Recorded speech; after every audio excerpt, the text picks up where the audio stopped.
Hoy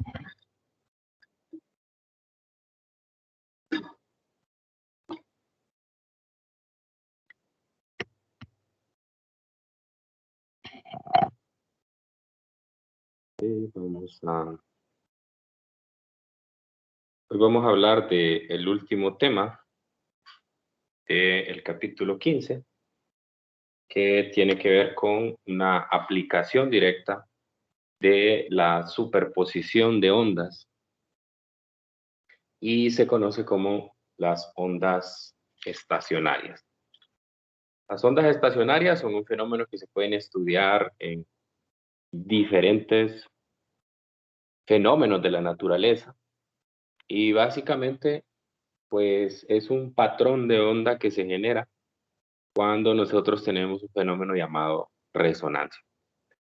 Entonces, cuando las ondas alcanzan la frecuencia natural, entonces estas generan un patrón de onda que tiene grandes amplitudes y se puede observar pues en diferentes situaciones cotidianas. Va desde situaciones aquí en la Tierra hasta las estrellas en el espacio. Hay muchos fenómenos que utilizando ondas estacionarias pues se pueden explicar. Bueno, entonces veamos el contexto en el que estamos.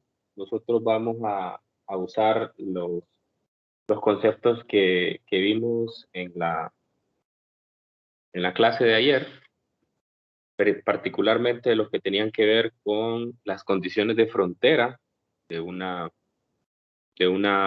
cuerda, y precisamente así es que puedo yo tener diferentes tipos de ondas estacionarias.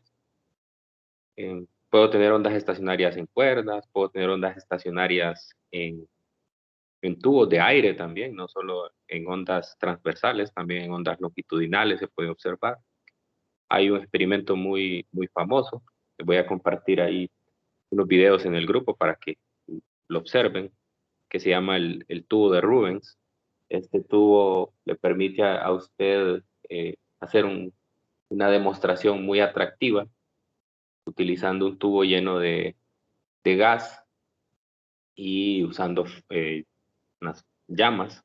Estas llamas básicamente le generan o le muestran a uno todos los puntos importantes de una onda estacionaria. Y también se puede llegar incluso a tener en manifestaciones en dos dimensiones. Se puede tener en una placa, se pueden ver estas ondas estacionarias. Ok, entonces, como les decía, vamos a usar los principios de las condiciones de frontera. Estos ejemplos que les acabo de mencionar están condicionados para un tipo de frontera en particular. Es decir, nosotros vamos a estudiar nada más un tipo de condiciones de frontera y es aquella en el cual la cuerda está fija en ambos extremos. Tanto en el extremo izquierdo como en el derecho vamos a considerar que está fija. No como vimos en el simulador, que yo podía poner un extremo fijo, otro extremo libre. En ese caso, pues no se van a generar ondas estacionarias. Ok, en el caso de los tubos, sí. En el caso de los tubos, porque en los tubos nosotros podemos tener tubos abiertos de un extremo o cerrados, entonces ahí sí se pueden generar. El otro fenómeno que vamos a usar es el del principio de superposición. Entonces, la idea aquí es que nosotros vamos a generar un patrón que precisamente se conoce como una onda estacionaria. Entonces, lo voy a mostrar para que vean para dónde vamos y después vamos a hacer la explicación o la deducción del fenómeno que estamos observando, ¿no? Vamos a ver, en esta simulación usted puede ver que se parece mucho a la que mostramos el día de ayer para la superposición de ondas o para la interferencia de ondas, interferencia constructiva, destructiva. Entonces aquí puede ver que tengo dos ondas, una onda de color rojo, una onda de color azul, y ambas pues se van a sumar, y uno lo que puede ver en esta simulación es que entre cada onda hay una pequeña diferencia. Vea que no son exactamente iguales, hay una pequeña diferencia tanto en la dirección en la que viajan como un ligero desfase entre ellas. Ese desfase coincide con que en un instante dado, una tiene una amplitud positiva y la otra tiene una amplitud negativa. Entonces, si se dan las condiciones suficientes para que se genere esa superposición especial que nos interesa a nosotros, se va a generar un patrón de onda estacionaria como el que tenemos en la parte de abajo, donde en la onda se va a establecer un solo patrón de oscilación que va a estar oscilando como se muestra ahí. Ahora, ese es el primer patrón. Si yo modifico las condiciones de las ondas que lo provocan, puedo conseguir, a este se le conoce como el primer armónico, puedo conseguir el segundo armónico. Entonces, cada armónico se caracteriza por los puntos que se conocen como antinodos. Los antinodos son esos puntos, a ver, en el número 1 se logra ver que el punto antinodo está exactamente donde está los 5 centímetros en X, que los antinodos son el punto de la cuerda que vibra con más amplitud. Porque si usted puede notar, cada uno de los puntos, a diferencia de cuando es una onda normal, una onda sinusoidal normal, cada punto pues puede pasar por una cresta, por un valle. Entonces, si se fija aquí, habrán puntos que tengan amplitud de oscilación cero, por ejemplo, aquel que está en 0, el que está en 10, y están los otros extremos, que es el de 5, que está en la máxima amplitud. El punto 0 y 10, como pueden ver, esos no vibran, mientras que el punto 5 vibra con una amplitud de 40 milímetros. Y otros puntos tienen una amplitud menor. Entonces, la presencia de un antinodo indica que ese se le conoce como el primer armónico. Ya vamos a ver por qué se llaman armónicos. Aquí, como puedo ver, tengo dos puntos que vibran con la máxima amplitud. Entonces, tendré dos antinodos. Y quiero mencionar también aquí que esos puntos que no tienen una vibración, como el caso 0 y el 10, esos se conocen como los nodos. Entonces, en el primer armónico yo tengo dos nodos y tengo un antinodo. En el segundo armónico yo puedo ver que hay dos antinodos, hay dos puntos que vibran con la máxima amplitud y hay tres nodos. Vamos a ver si me pueden decir aquí en el tercer armónico, cuántos antinodos hay y cuántos nodos.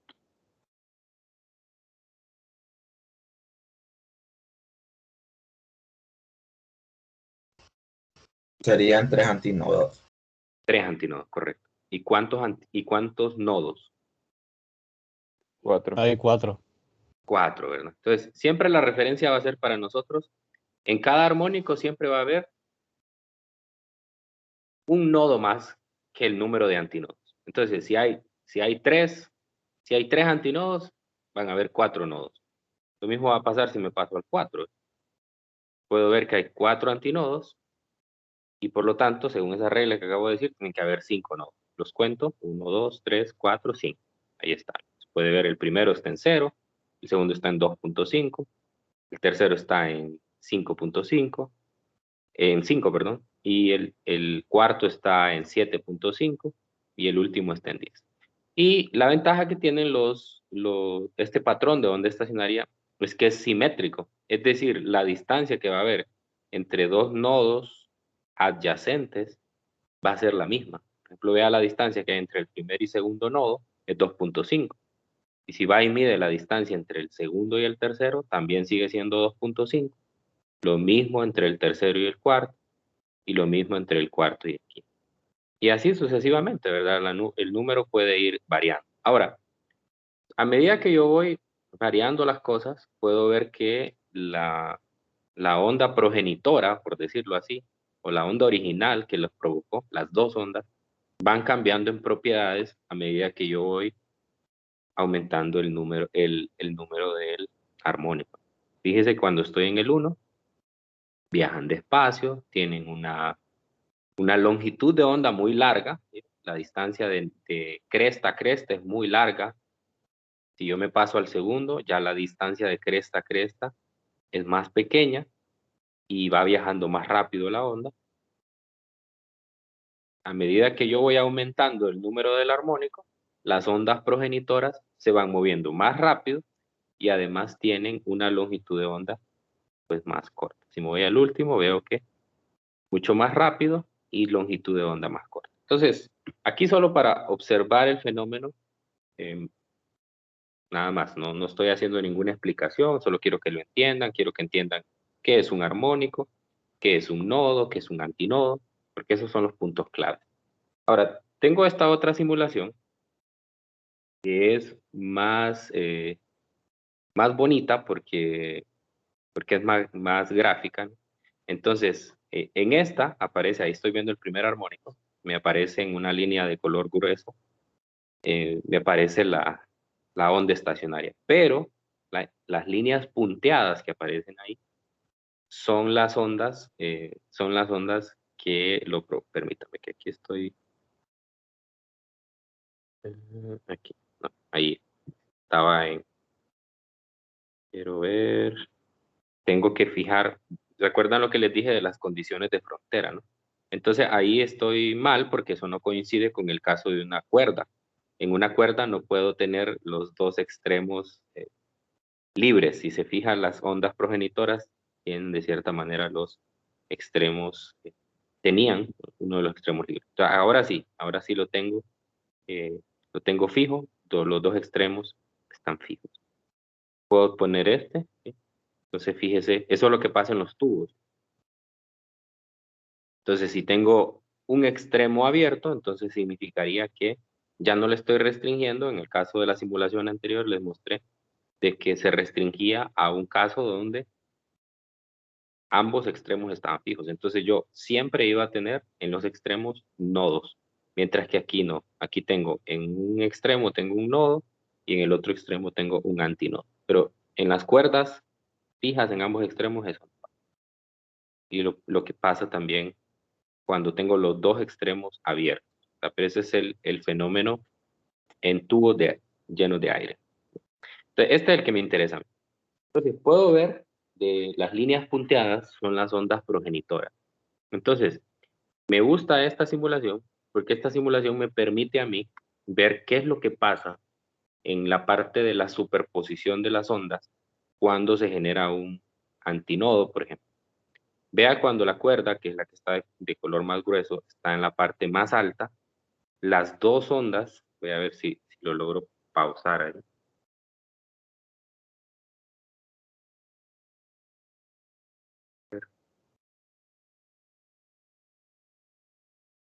Ahí, justamente en ese momento. Cuando la cuerda está aquí, está en el caso de la máxima amplitud negativa. Cuando la cuerda o la onda estacionaria está en la máxima amplitud, lo que puedo ver es que las ondas originales están prácticamente una encima de la otra. Eso quiere decir que en ese momento hay una interferencia constructiva de las ondas. Entonces, recuerden que cuando nosotros vimos ayer, caso les dije que había dos tipos de interferencia, estaba la interferencia constructiva y la interferencia destructiva. Entonces, en el caso de la interferencia constructiva, las dos ondas se suman para poder generar una onda de mayor amplitud. Y cuando hay una interferencia destructiva, las dos ondas se suman para provocar una onda de menor amplitud o de amplitud cero. Entonces, ahí tengo una interferencia constructiva. Si yo lo dejo correr, por ejemplo, lo paro ahí, más o menos, ahí, vea que las ondas están fuera de fase ahí, las ondas progenitoras. Y por lo tanto, entonces se da una interferencia destructiva. Y la interferencia destructiva es sumar las dos ondas para generar una onda de menor amplitud que ellas o de amplitud cero en el mejor de los casos. Lo mismo pasa si lo pongo en la parte superior. Y ahí, ¿no? Entonces ahí tengo una interferencia constructiva y así sucesivamente. Entonces yo puedo generar los siguientes armónicos aquí y voy a ver cómo coincide eso. Cuando las ondas progenitoras están en interferencia constructiva, se genera la máxima amplitud. Cuando están en interferencia destructiva, entonces en ese caso yo tengo la amplitud cero. Siguiente. Y ahí se puede ver claramente. Ahora, este simulador me gusta también porque me da los valores numéricos. Y eso nosotros lo vamos a probar con fórmulas, ¿verdad? Cómo van variando las cantidades. Entonces, voy a pasar otra vez al armónico fundamental, al primero. Entonces yo veo que hay una frecuencia dada para eso. Hay un período, hay una rapidez de onda, hay una longitud de onda y hay una amplitud. Entonces voy a pasarme al siguiente y voy a ver cómo cambian esas cantidades. La frecuencia aumenta, la velocidad de la onda sigue siendo 100, fíjate, sigue siendo 100, pero mire, la longitud de onda aquí era 1500 y en el segundo es 750. Entonces, eso lo vimos en el simulador anterior. A medida que yo voy aumentando el armónico, la longitud de onda se va haciendo más pequeña, la frecuencia va aumentando y la rapidez, fíjese que la rapidez de la onda sigue siendo la misma, porque es la misma cuerda. Acuérdese que en las clases anteriores hablamos de que si yo mantenía la tensión y la densidad lineal de la cuerda, entonces la rapidez iba a ser la misma. Entonces, lo único que está cambiando es la frecuencia de las ondas progenitoras en este caso. Vea cómo cambia la frecuencia y la longitud de onda de la misma. Y así sucesivamente. Bueno, antes de que pasemos al cuaderno de apuntes para hacer la deducción y la explicación de todo esto ya desde el punto de vista matemático, no sé si alguien tiene alguna pregunta, alguna curiosidad que le surgió al ver eso.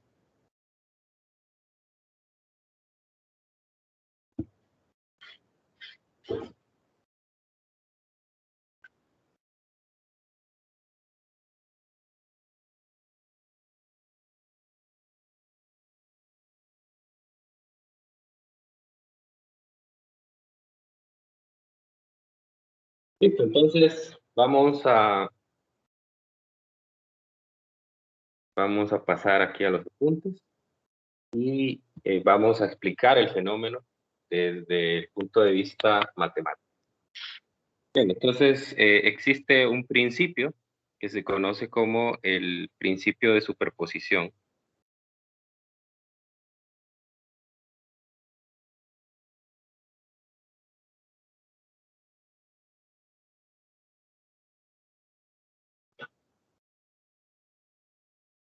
Este principio me dice que si yo tengo dos o más ondas que están interfiriendo, yo puedo encontrar la onda resultante de la interferencia usando sus funciones de onda.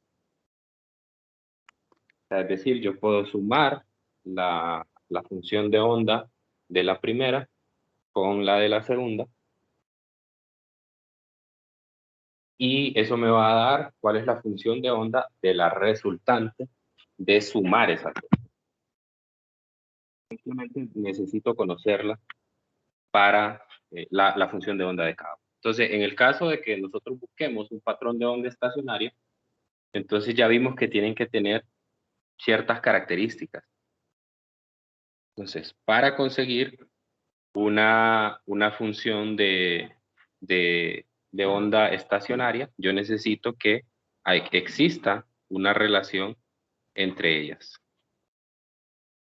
Entonces, la primera es que, como les dije, tiene que haber un desfase entre ellas. Así que la primera va a tener una amplitud negativa, coseno de kx más omega t. Esta va a viajar de derecha a izquierda. Y la otra tiene que tener la misma amplitud, mismo número de onda, misma frecuencia angular, solo que viajando de izquierda a derecha. Es decir, se van a encontrar esos dos pulsos y el resultado de que se encuentren esos dos pulsos genera la onda estacionaria. Entonces, lo que yo puedo decir aquí es que entre estas dos hay un desfase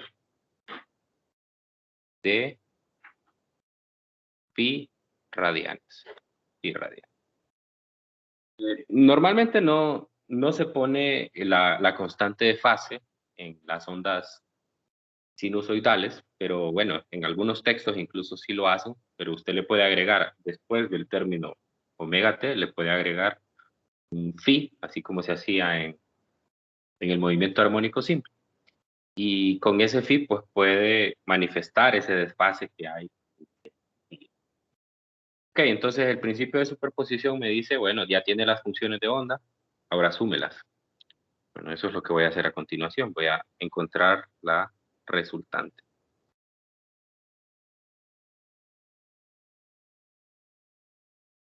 Entonces la resultante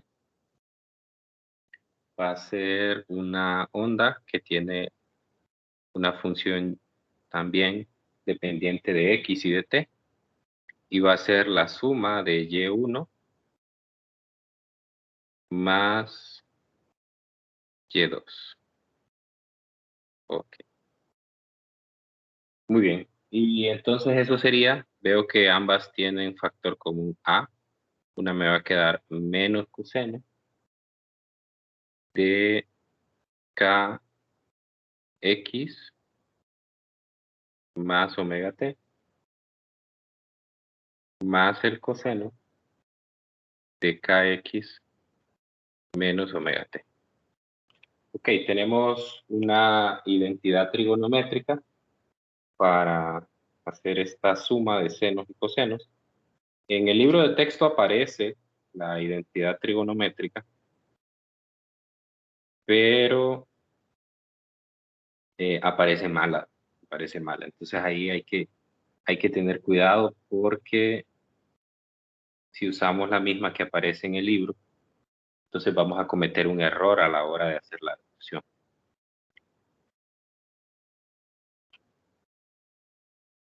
Déjenme buscar.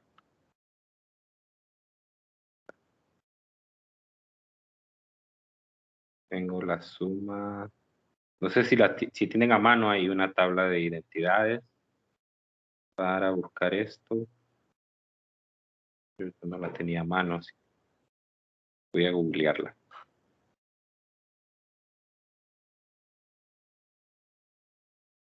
Quiero ver.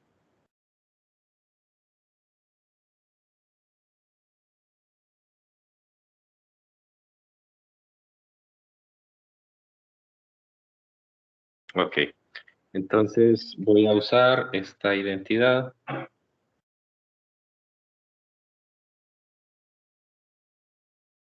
La que me dice que, como son cosenos, sería el coseno de más menos y. Y eso es coseno de x por coseno de y menos más el seno de x por el seno de y.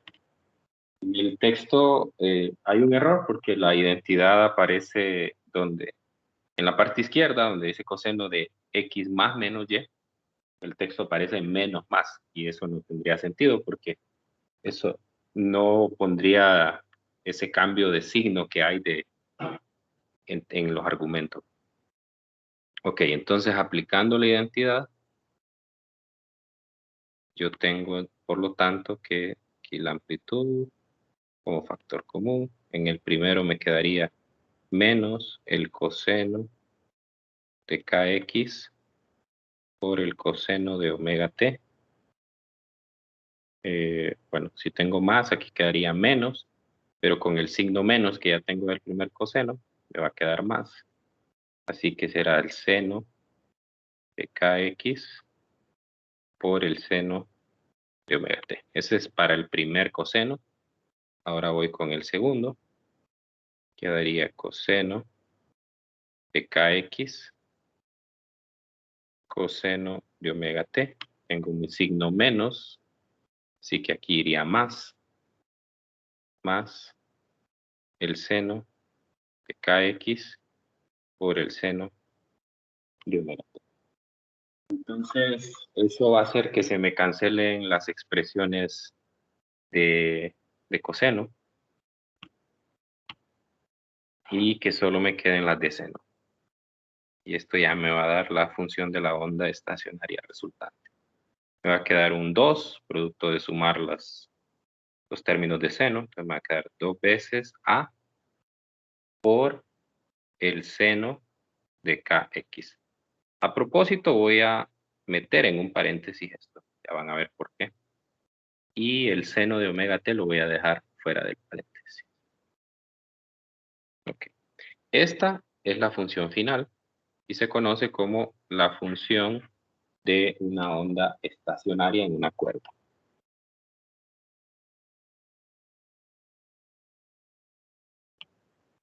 Función de onda estacionaria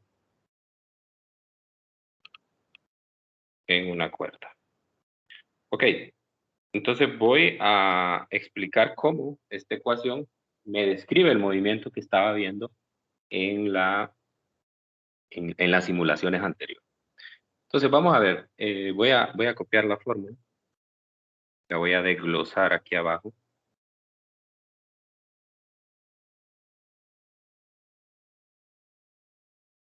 Entonces primero, toda la parte que aparece en el paréntesis representa una amplitud en función de X.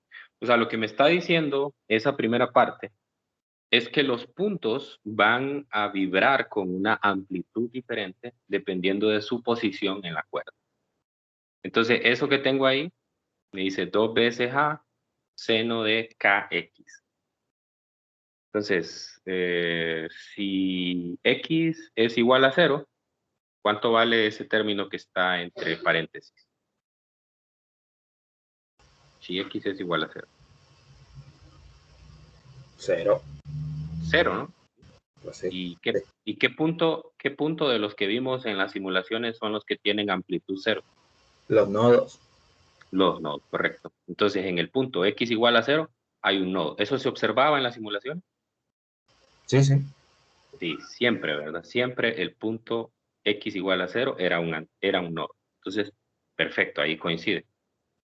Entonces, a medida que yo me voy moviendo en la cuerda, entre más grande va siendo el valor de X, va cambiando la amplitud, ¿no? Porque el seno va, recuerde que el seno varía entre más 1 y menos 1. Entonces, yo podría tener puntos que están en la parte positiva, podría tener puntos que están en la parte negativa, podría tener puntos que tienen amplitud 0, porque no solo, si recordamos la función trigonométrica 0, no solo con que X valga 0, yo puedo conseguir que el seno valga 0. De hecho, hay una secuencia de números que me van a dar, para el argumento de seno, que me van a dar 0.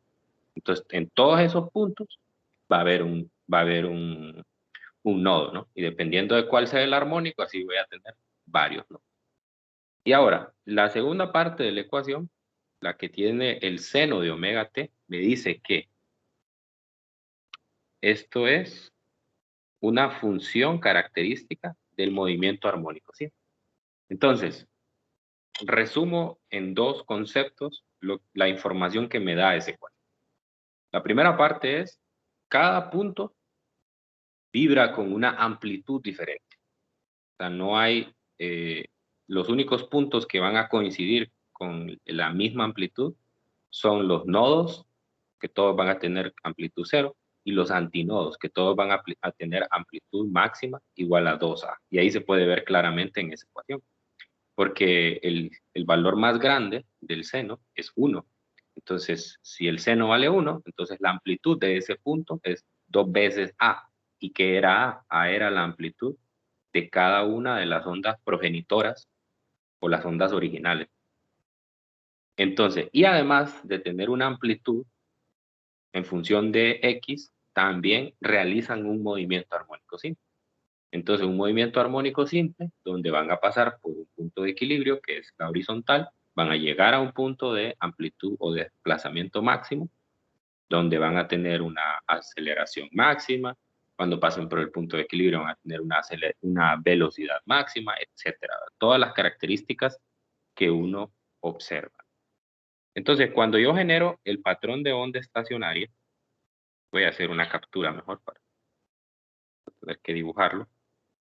Yo me voy a pasar voy a empezar con el primer armónico, que es el más sencillo de estudiar. Voy a pararlo en algún punto dado ahí.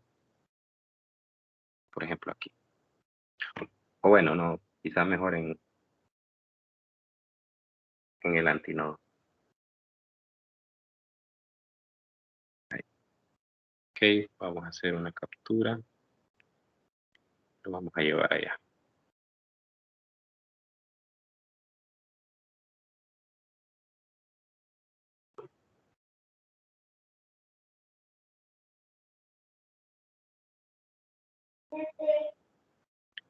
Listo, entonces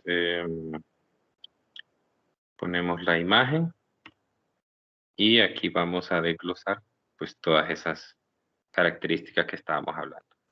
Ahora, lo que quiero decir es que no va a haber también la función de onda ya con números, o sea, cuando usted ya venga y le ponga números, dígame. ¿Alguien tiene el micrófono abierto? Acabo de entrar. Ah, ok, ciérralo, por favor. Listo. Entonces, en lo que me dice esta ecuación, cuando ya le pongo números, es decir, a las variables como la amplitud o el número de onda, omega, para cada armónico yo voy a tener una función de onda diferente. O sea, la función de onda del primer armónico no va a ser la misma que la del segundo armónico, ni la del tercer armónico, cuarto armónico. Porque como me fijé en esta simulación, si yo quiero conseguir el segundo armónico, tengo que cambiar la longitud de onda de las progenitoras. Y si ven, aquí aparece K y aparece omega. Y ambas son función de la longitud de onda. El número de onda es 2pi entre lambda. Y omega, como vimos en el problema de ayer, también se puede escribir en términos de lambda. Y por lo tanto, entonces, van a cambiar esos números si yo me paso al segundo armónico. Pero bien, lo que puedo ver aquí, en este primer armónico, es que aquí tengo un nodo.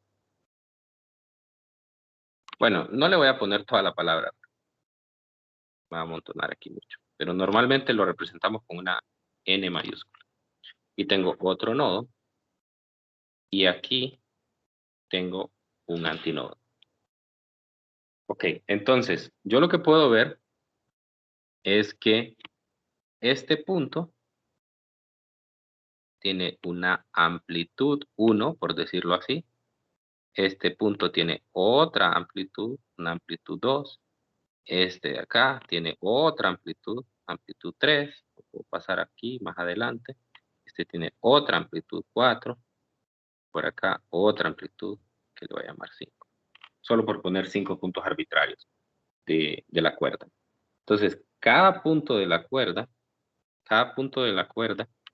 tiene una amplitud diferente. Y eso es lo que vimos en la fórmula. La amplitud es una función de X. Y la otra es que va a realizar un movimiento armónico simple. Entonces, en el caso de la primera, va a tener un movimiento armónico simple. Voy a borrar esto. Alrededor de un punto de equilibrio. Y este va a ser su área o este va a ser su espacio de oscilación. Lo mismo pasa, por ejemplo, con el 4.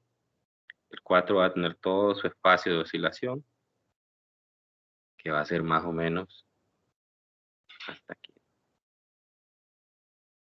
Listo, entonces aquí tengo el punto de equilibrio.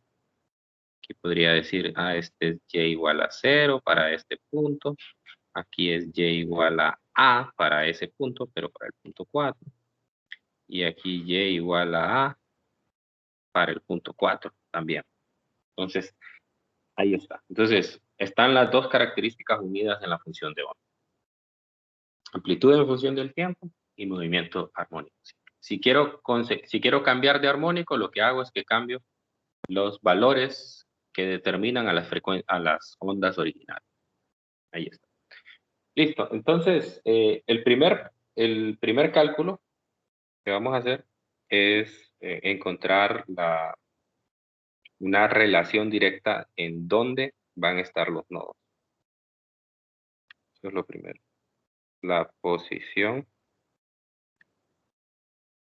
de los nodos, que de cierta manera también es la misma, el mismo camino para conseguir la posición de los antínodos. Dígame. ¿Por qué hay flechas apuntando hacia arriba en A4? Eso representa el movimiento que va a tener. Movimiento Ya. armónico simple, que se mueve hacia arriba y hacia abajo. Sí. O sea, esos no son vectores. Ok, entonces, vamos a ver. Dijimos que la amplitud como función de X era 2 veces A por el seno de KX. Bueno, entonces, yo sé que en los nodos la amplitud es 0. En los nodos la amplitud es 0. ¿Alguien tiene abierto el micrófono? Si quiere participar. Listo. Entonces, yo sé que en los nodos la amplitud es 0. En un nodo,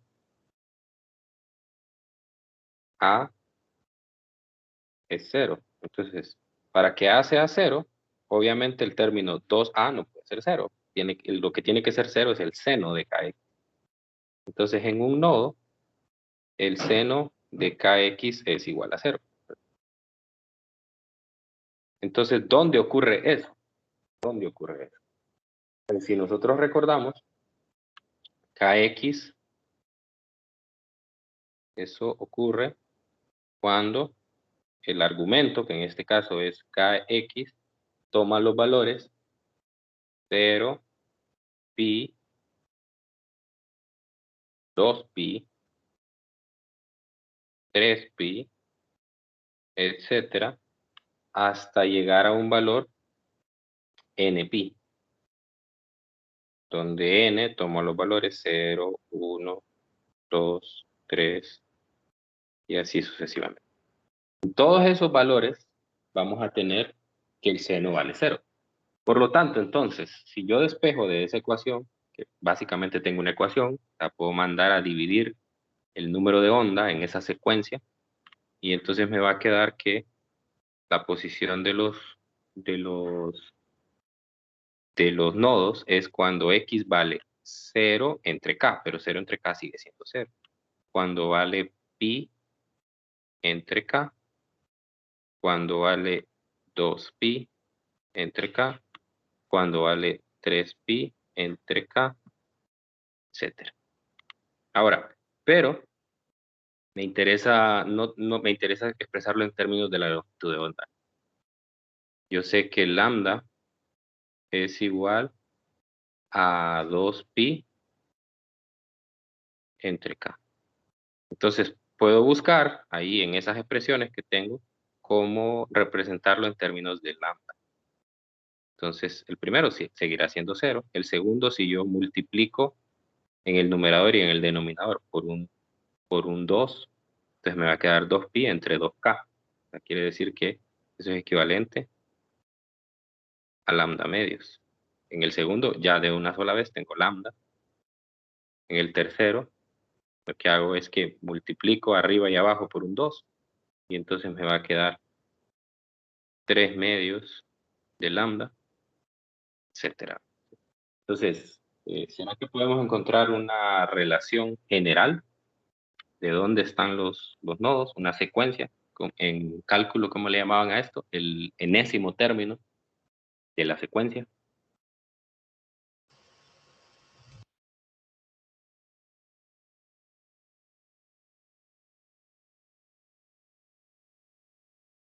¿Qué les parece esto? N, lambda, medios. Con N, 0, 1, 2, 3. ¿Están de acuerdo? Sí, de acuerdo. Muy bien, entonces ahí van a estar los nodos. Correcto. Entonces aquí le vamos a poner posición de los nodos. Posición de los nodos. Bueno, entonces de aquí yo lo que veo, si me voy otra vez aquí a la figura que tenía, en este que es el primer armónico, tengo, a ver, tengo dos nodos, dos nodos. Entonces usted me puede decir cuál es la distancia que hay entre dos nodos, entre esos dos nodos, en términos de lambda. Porque el primero está en cero y el segundo está en lambda medio. Dice. Entonces, ¿cuál es la distancia que hay? Voy a pegar otra vez esa imagen. Quiero saturarla de puntos. Entonces, lo que esta figura me está diciendo, la voy a dejar así pequeña. Lo que la información anterior me está diciendo es que entre este nodo y este nodo, ¿qué distancia hay en términos de lambda? Sería lambda medios. ¿Sí o no? Eso es lo que dice. Ok, ahora voy a mover un poco esto. Me voy a pasar al segundo armónico. Entonces, normalmente uno los armónicos los diferencia utilizando una n minúscula. Entonces decimos n igual a 1. O primer armónico. También se le llama a hay varias maneras de llamar. Primer armónico, el modo fundamental. Sí, así. Esas son las dos que vamos a utilizar. El modo fundamental o el primer armónico. Muy bien, entonces ahora me paso al segundo. Al segundo. Supo igual, voy a pasarme al segundo armónico, voy a hacer una captura. Ahí lo tengo. Voy a dejar que... Ahí, justo. Bueno, no importa realmente dónde lo pare. Ok. Hago una captura también.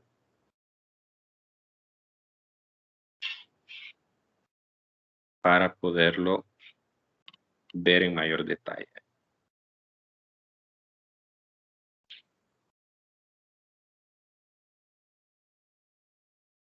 Pegamos el segundo armónico o el segundo modo. Ya a veces hay una manera de llamarlos también y esa hay que recordarla también. A todos los armónicos que están después del fundamental muchas veces se les llama sobretonos. Entonces, este vendría a ser el primer sobretono. Es un poco confuso a veces al inicio, ¿verdad? Porque a uno le parece que y ese montón de nombres, ¿verdad? Pero eso tiene que ver más con razones históricas. Cada persona le llamaba de diferentes maneras y de cierta manera se han conservado. Entonces, este será el segundo armónico o el segundo modo fundamental o también llamado el primer sobretono. Entonces, lo que acabo de ver es que aquí voy a tener un nodo, aquí voy a tener otro nodo. Entonces, el primer nodo, aquí hay lambda medios. Y para el segundo, aquí del segundo al tercero, hay otra vez lambda medios, porque al sumarlos, me dice, el primero está en cero, el segundo está en lambda medios y el otro está en lambda. Entonces, sumo lambda medios y lambda medios, entonces todo eso me da lambda. Ok, entonces aquí yo voy observando también un patrón con las longitudes de la cuerda. Recuerda que la cuerda yo no la he cambiado en longitud. O sea, quiere decir, por lo tanto, que la longitud de la cuerda aquí coincide con lambda medios. Y aquí la longitud de la cuerda coincide con lambda. Porque la distancia que hay entre estos dos nodos es lambda medios. Recuerde que para pasar del primer armónico al segundo armónico, lo que tuve que hacer es cambiar la longitud de onda de las progenitoras, de las ondas originales. Y voy a hacerlo con un tercer y último ejemplo, viendo el tercer armónico. Y igual voy a hacer una captura.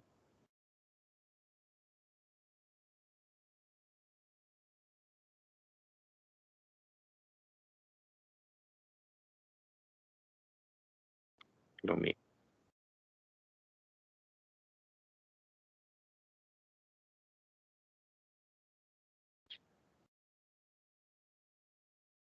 Ok, entonces pegamos el tercer armónico.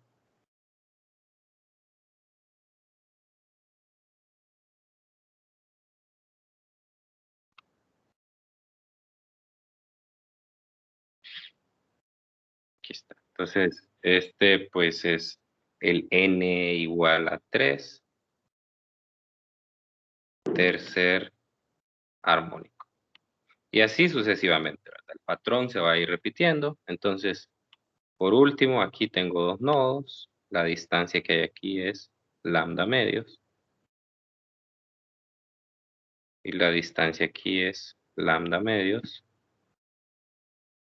Y la distancia aquí, lambda medios. Eso va coincidiendo con lo que acabamos de ver aquí, ¿no? El primero está en 0, el segundo está en lambda medios, el otro está en lambda, los 3 lambda medios, etc. Depende de cuál es el armónico que yo tenga, así, ahí va a parar esa secuencia, ¿verdad? Porque obviamente si es el primer armónico, la secuencia o la sucesión de nodos solo va a llegar hasta el segundo, hasta lambda medio. Si es el tercero, va a llegar hasta el tercer término, cuarto y así sucesivamente.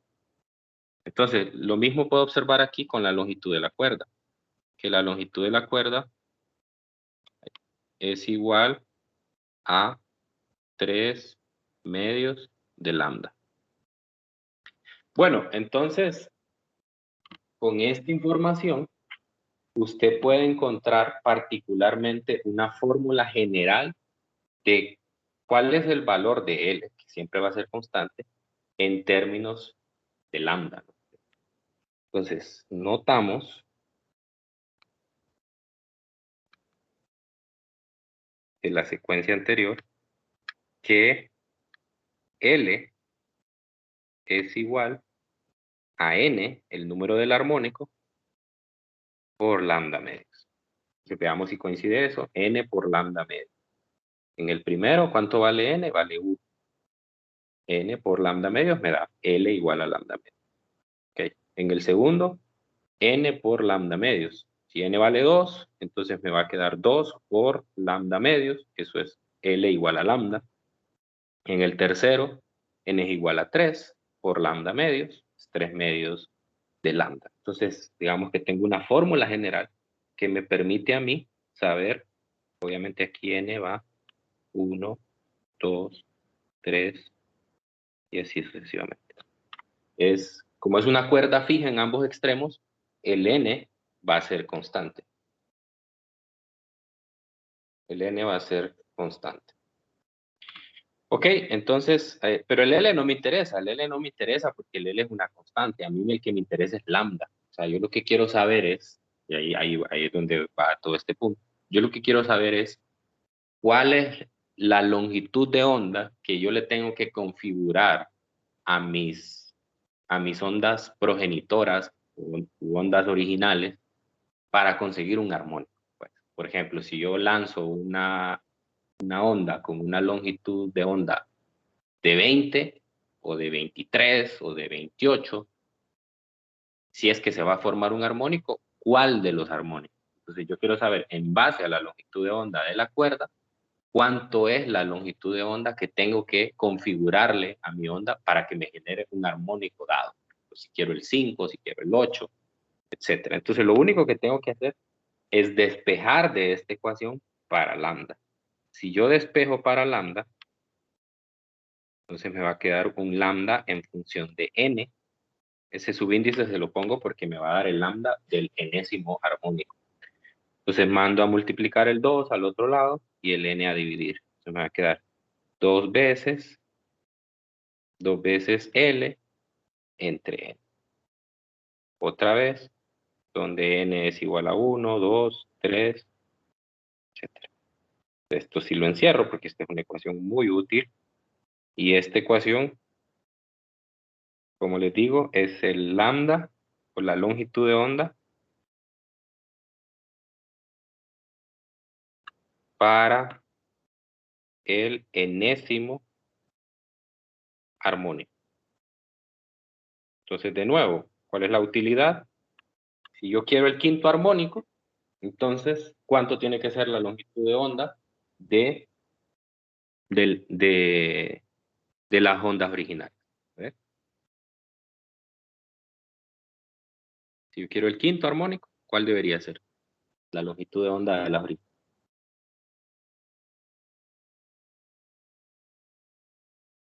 ¿Están dormidos? Para un quinto armónico, dijo. ¿Sí? La longitud de... Sería 2 veces la longitud sobre 5. Correcto. 2/5 de la de- longitud de la cuerda. Entonces, si yo soy capaz de configurar eso en mi onda original, entonces yo voy a conseguir el quinto armónico. Y así, ¿verdad? Con cualquiera. Muy bien. A partir de aquí, de esa fórmula, también puedo sacar, porque, o sea, lo puedo hacer en términos de la longitud de onda, pero muchas veces configurar la longitud de onda de un pulso no es tan fácil, ¿verdad? Porque dependerá ahí mucho de la fuerza que usted le ponga a su mano, ¿verdad? O si tiene ahí un aparato que lo hace de forma periódica, pues habrá que ir ahí ajustando hasta que usted pueda ver que las ondas que genera tienen esa longitud, ¿verdad? Pero es poco práctico. Lo más práctico es que usted pueda configurar la frecuencia para poder saber qué armónico va a conseguir. Entonces, mejor con esta fórmula encontramos la frecuencia, porque nosotros sabemos que la frecuencia es igual a la velocidad de la onda entre lambda.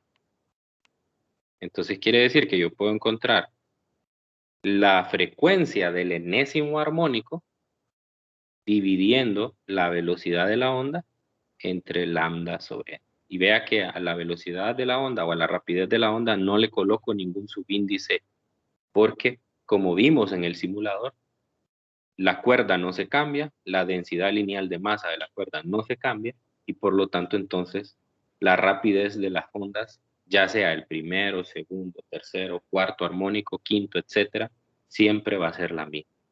Entonces, si yo sustituyo la fórmula anterior, me va a quedar que esto es igual a n por la rapidez sobre 2L. Sobre 2L. Entonces, esta ecuación me va a permitir a mí encontrar la frecuencia del enésimo armónico. Si yo puedo saber a qué frecuencia puedo conseguir, por ejemplo, si yo tengo un vibrador que coloco ahí, un aparato que pueda tener que lance oscilaciones en una frecuencia dada, entonces yo lo puedo configurar y me dice, bueno, si el simulador me decía que a los tantos hertz se iba a generar un patrón de onda estacionaria, pues lo configuro de esa manera. Hay aparatos, de hecho ustedes van a realizar van a la segunda práctica de laboratorio, tiene que ver con ondas estacionarias en cuerdas, y ustedes van a poder ver, al menos en video, por lo menos van a ver el aparato que tenemos en los laboratorios de la Escuela de Física, que es un vibrador en el cual usted le puede cambiar la frecuencia a la cual manda los pulsos sinusoidales. Entonces, se puede muy bien de esa forma. Ok, entonces, ahora, rápidamente, en estos 4 minutos que me quedan, vamos a ver por qué se llaman a este patrón de onda, por qué se le llaman armónicos. Eso lo vamos a ver a continuación con el comportamiento de la frecuencia. Entonces, la frecuencia me dice que si yo sustituyo en la fórmula anterior, la frecuencia 1 es la velocidad entre 2L. La frecuencia 2 es la velocidad, voy a poner así, es 2 por la velocidad sobre 2L, que hay un n por la velocidad. Ahora, pero me doy cuenta que esto es esto mismo. Por lo tanto, eso es 2 veces la frecuencia 1. Con la 3 me doy cuenta de que es 3 velocidad sobre 2L, o sea, 3 veces la frecuencia 1. Esto de acá es la frecuencia F1. Y así sucesivamente. La frecuencia enésima es n veces la frecuencia fundamental.